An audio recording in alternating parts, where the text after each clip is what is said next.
Salut la team, j'espère que vous allez bien. Moi c'est Rémi de Team Tennis Physio. Je suis kiné spécialisé dans le tennis et aujourd'hui on va parler spécificité dans le tennis. On va parler de travail spécifique sur deux aspects, l'aspect prépa physique et l'aspect réhab. Et puis à la fin de la vidéo, évidemment, je vais vous donner plein de tips et plein d'astuces pour savoir si jamais ce que vous faites en dehors du terrain est bénéfique pour le tennis. La première chose, le premier aspect sur lequel on se trompe énormément, c'est qu'on pense, dans le tennis ou dans plein d'autres sports, que en prépa physique ou en réhab, il faut faire la même chose en dehors du terrain que sur le terrain. Je m'explique. Je donne un exemple.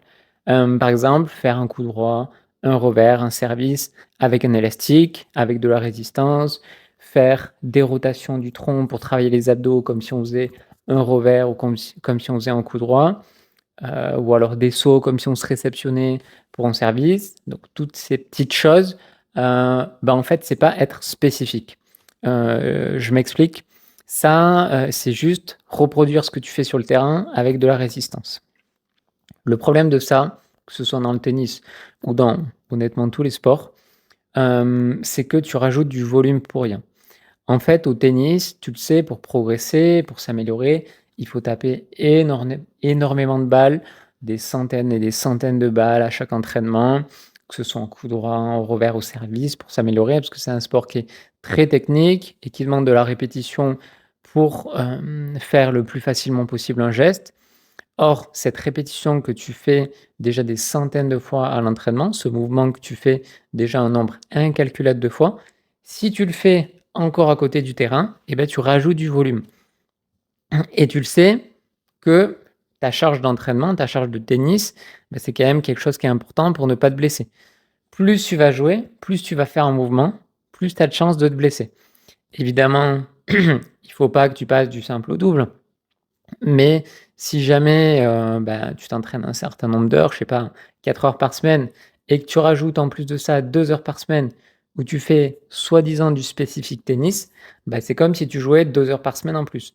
Et encore que c'est presque pire parce que souvent, quand on pense qu'il faut faire du spécifique tennis, tu rajoutes de la résistance sur un mouvement qui est déjà sollicitant. Donc, si jamais tu tapes 200 revers à l'entraînement et qu'après tu fais 100 revers résistés, c'est presque entre guillemets plus sollicitant que juste de faire des revers normaux.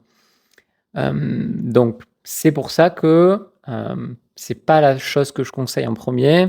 Évidemment, il faut nuancer mes propos, hein. Ça ne veut pas dire qu'il faut arrêter de faire ce type d'exercice. Tu peux le faire en fin de réal, tu peux le faire en réathlé, tu peux le faire en warm-up si tu as envie d'activer musculairement un petit peu tout ça avant de jouer. Ça, c'est OK. Mais en prépa physique ou en fond de réhab ou en fond de rééducation, c'est pas quelque chose que tu dois faire. Parce que justement, par rapport à ce risque d'overuse, ce risque de surentraînement, et en fait, c'est juste faire la même chose que sur le terrain avec un élastique. Donc, c'est pour ça et c'est le premier aspect, sur lequel on va dire qu'il ne faut pas le faire. Du coup, la question c'est: qu'est-ce qu'il faut faire? En fait, il faut prendre la question à l'envers. Il faut te dire, qu'est-ce que j'ai besoin pour mon sport? Est-ce que j'ai besoin d'être souple au niveau des épaules? Est-ce que j'ai besoin d'être solide au niveau des hanches? Est-ce que j'ai besoin d'être fort au niveau des abdos, au niveau du tronc, en rotation, en gainage? Et qu'est-ce que j'ai besoin? Au tennis, donc on va décortiquer un petit peu les besoins du tennis, de haut en bas.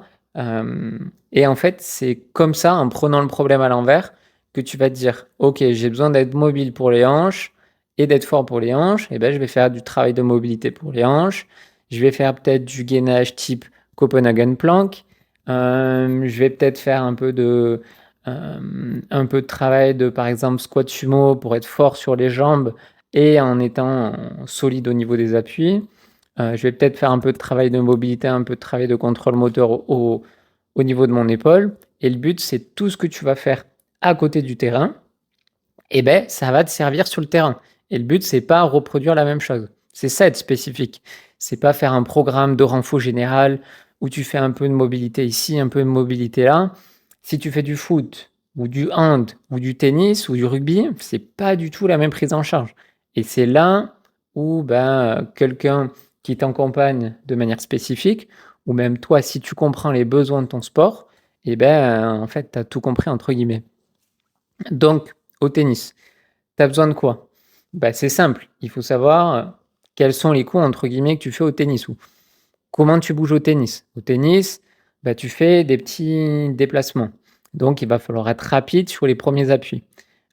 Qu'est-ce qui peut te permettre d'être rapide sur les premiers appuis? Évidemment, tu peux faire un peu de travail de réactivité, mais ça va être tout ce qui est pliométrie. La pliométrie, c'est quoi? C'est faire des sauts avec un temps de contact au sol qui est très court. Donc, tu as différents types de pliométrie. Évidemment, tu peux faire aussi des exercices type squat jump, etc. Mais tout ce qui est pliométrie, je dirais pas basse intensité, mais temps de contact au sol très court, type ce qu'on appelle les pogo jump, choses comme ça va être très intéressant. On va rester sur le bas du corps. Tu as besoin de quoi? Au tennis, c'est vrai que, comme je disais, les appuis, c'est ultra important. Donc, il va falloir un pied, une cheville qui est à la fois forte et à la fois stable. Donc, ça veut dire que tu peux travailler ta mobilité de cheville si nécessaire, notamment si tu as eu des entorses de cheville, c'est ultra intéressant. Et surtout, travailler ta stabilité. Travailler ta stabilité de cheville, comment tu fais ça? Tout simplement, tu vas travailler tous les gros muscles qu'il y a autour de ta cheville. Le mollet, c'est le muscle évidemment le plus important pour ta cheville. Et en plus de ça, ça fera office aussi de prévention sur le tendon d'Achille. Tu vas travailler tes releveurs, tu vas travailler tes fibulaires, tu vas travailler aussi tes muscles intrinsèques du pied, c'est ce qui te permet d'avoir une voûte plantaire qui est forte.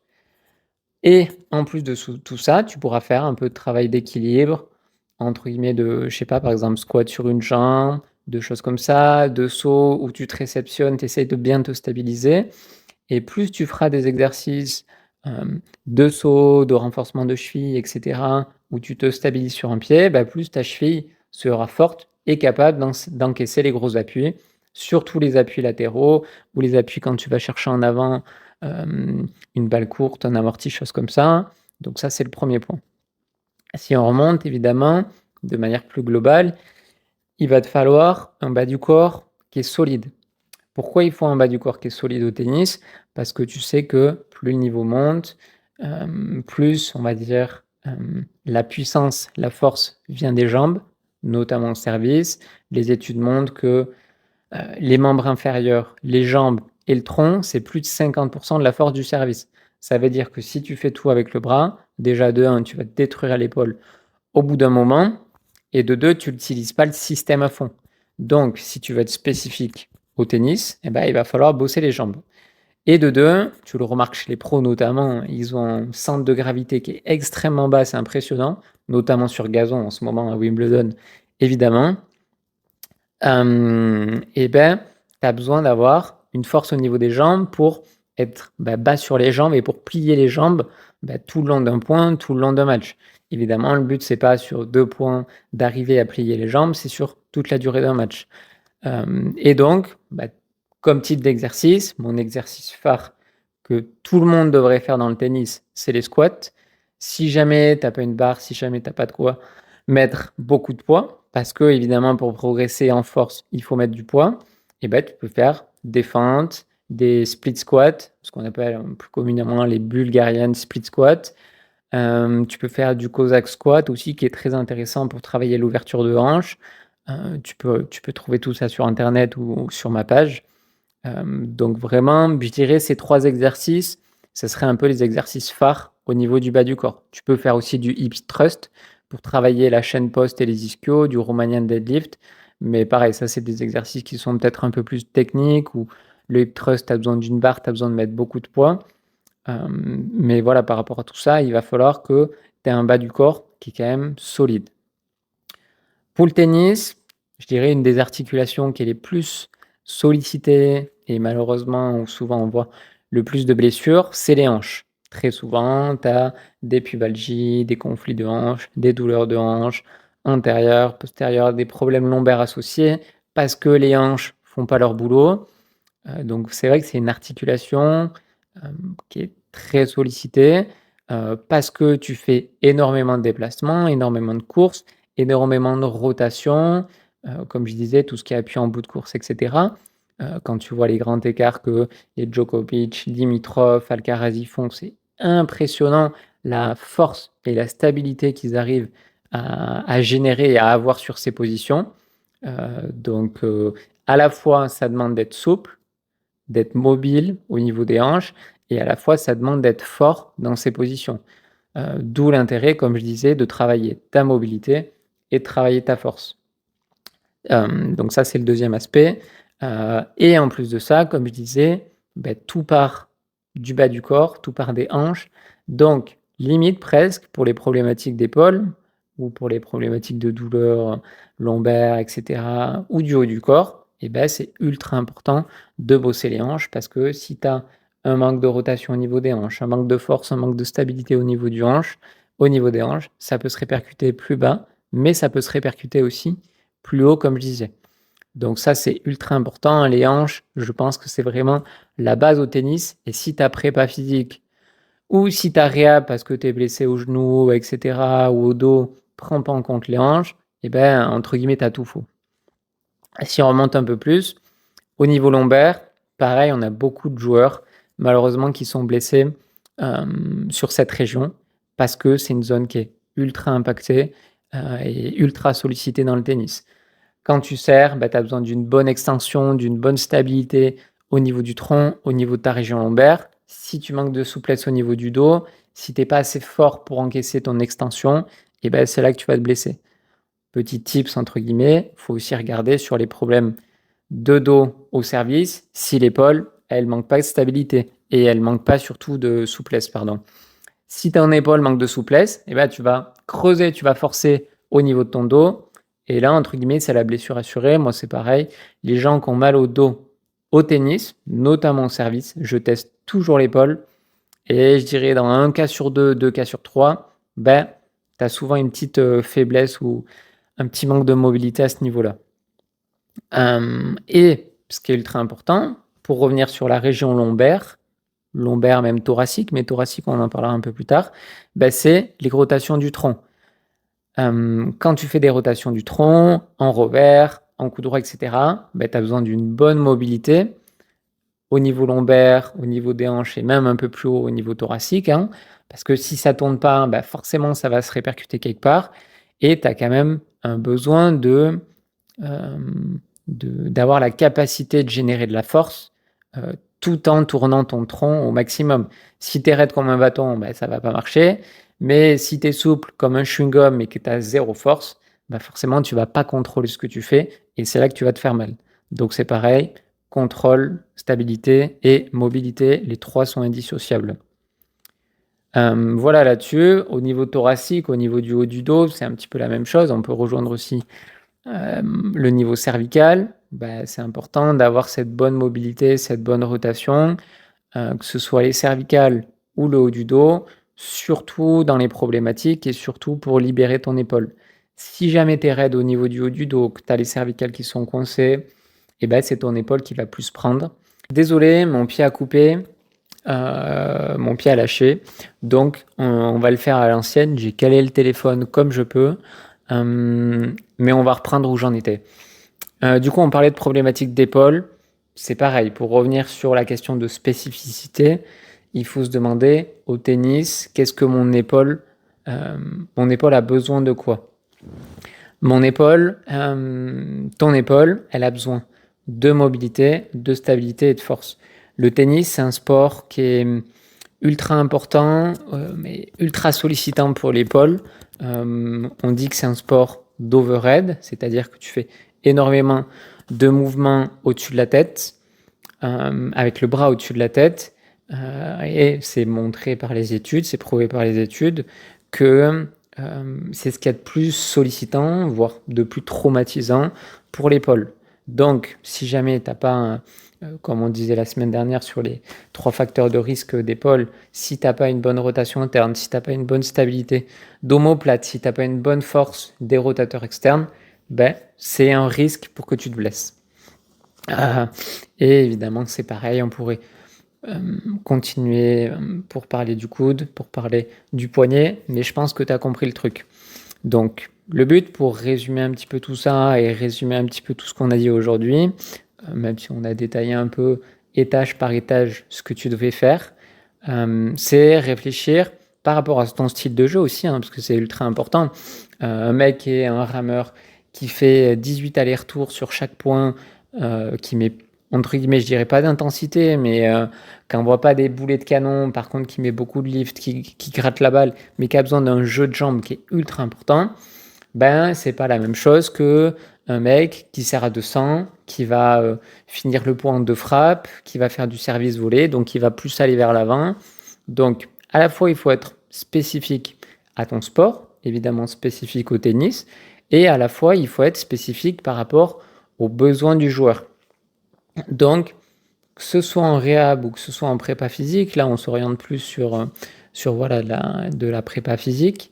Euh, ben, il faut savoir ce dont toi tu as besoin et sûrement ben, te faire accompagner par quelqu'un ou au moins te faire bienter par quelqu'un ou même en parler à ton coach. Hein, que ton coach il te dise ben, c'est avec toi ton style de jeu, c'est plus ça, ça, ça, moi je travaillerai plus sur ça. Et donc, c'est là que le fait d'être spécifique prend tout son sens. Et c'est vrai que les athlètes et les sportifs et les joueurs de tennis, moi, que j'accompagne, ben, c'est ce que je fais.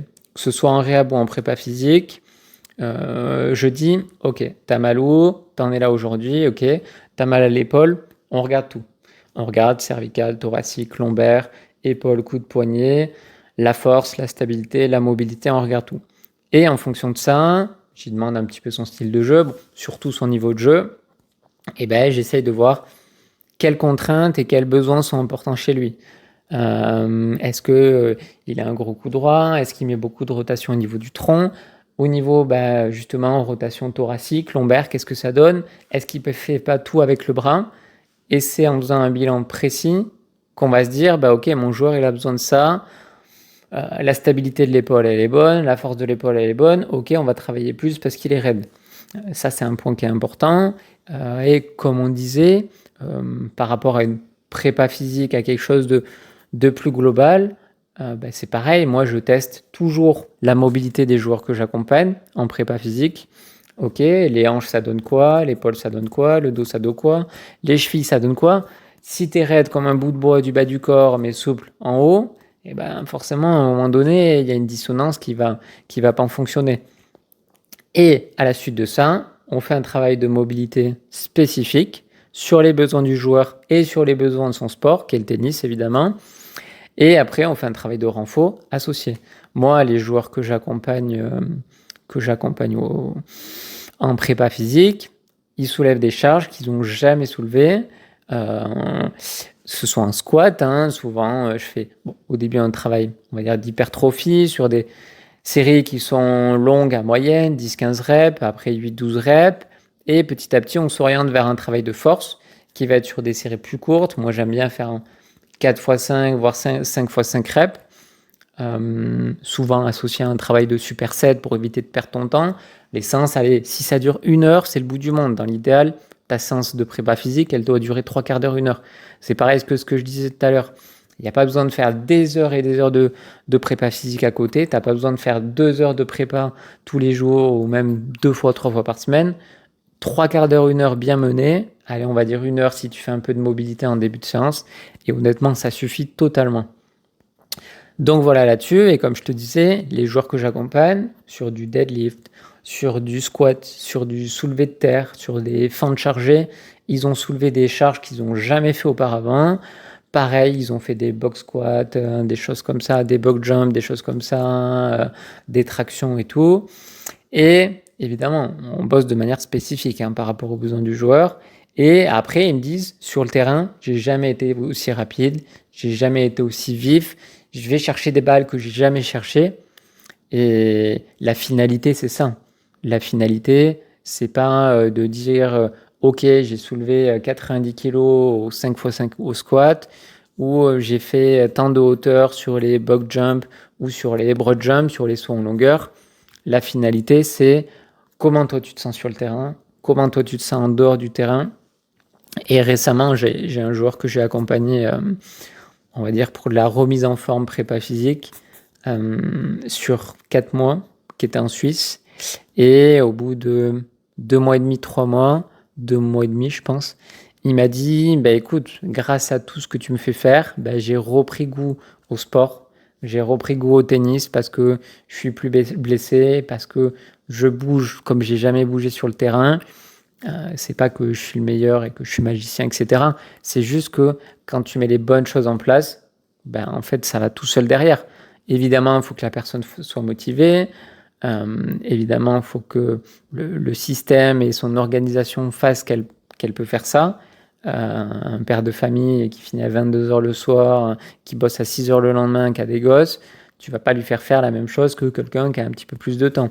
Donc, moi, je m'adapte à la personne, je m'adapte à son organisation et on met en place des choses qui sont spécifiques. Et bon, moi je suis spécialisé dans le tennis, c'est mon sport, c'est ma niche, c'est mon domaine, et je joue au tennis depuis plus de 20 ans, mais c'est vrai dans tous les sports. Comme je te disais, un footballeur, bon, malheureusement, je pense que le foot, et c'est pour ça que beaucoup de joueurs ont des personnel trainers, c'est un des sports où ils sont le moins bien suivis en termes de coaching physique, de prépa physique et tout. Ils font des trucs bidons, ils soulèvent aucune charge, même moi je soulève plus lourd qu'eux, alors que c'est des sportifs de haut niveau. Bon, ça c'est un petit aparté. Mais ce que tu vois pas sur les réseaux, c'est pareil, sur les réseaux sociaux, tu vois beaucoup de joueurs de tennis qui partagent soi-disant leur prépa physique, sauf que en fait c'est juste de l'activation musculaire, c'est juste de l'entretien, parce que souvent ils se filment quand ils font des séances en tournoi, machin, etc. Sauf que ce qu'ils font en période off, tu le vois pas. Et les Alcaraz, les Sinner, etc., tu le vois pas, mais je suis sûr qu'ils soulèvent des charges que même toi tu penses pas qu'ils puissent soulever. Parce que pour être rapide sur le terrain comme ils sont, pour être endurant et tenir 4 heures, 5 heures un match au niveau auquel ils sont capables de tenir, ils sont obligés d'avoir une certaine force musculaire et une certaine capacité de tolérance.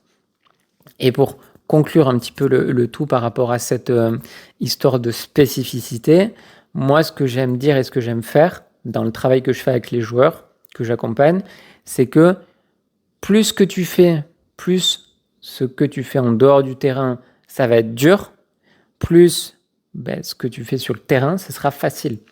Sans rajouter du volume, sans rajouter de la charge, sans rajouter des entraînements en plus, mais plus tu soulèveras lourd à la salle, et plus ce sera dur ce que tu fais, meilleur ce sera. Presque, moi je fais pas parce que, comment dire, en termes d'organisation c'est un peu compliqué, mais si un joueur de tennis était fort en sprint aux 60 mètres, aux 100 mètres, il faisait des chronos incroyables, et ben sur un terrain de tennis, il serait ultra fort parce que sur une petite distance, si jamais sur les starting blocks et sur les premiers appuis, il est très rapide, et forcément au tennis, il va être très rapide.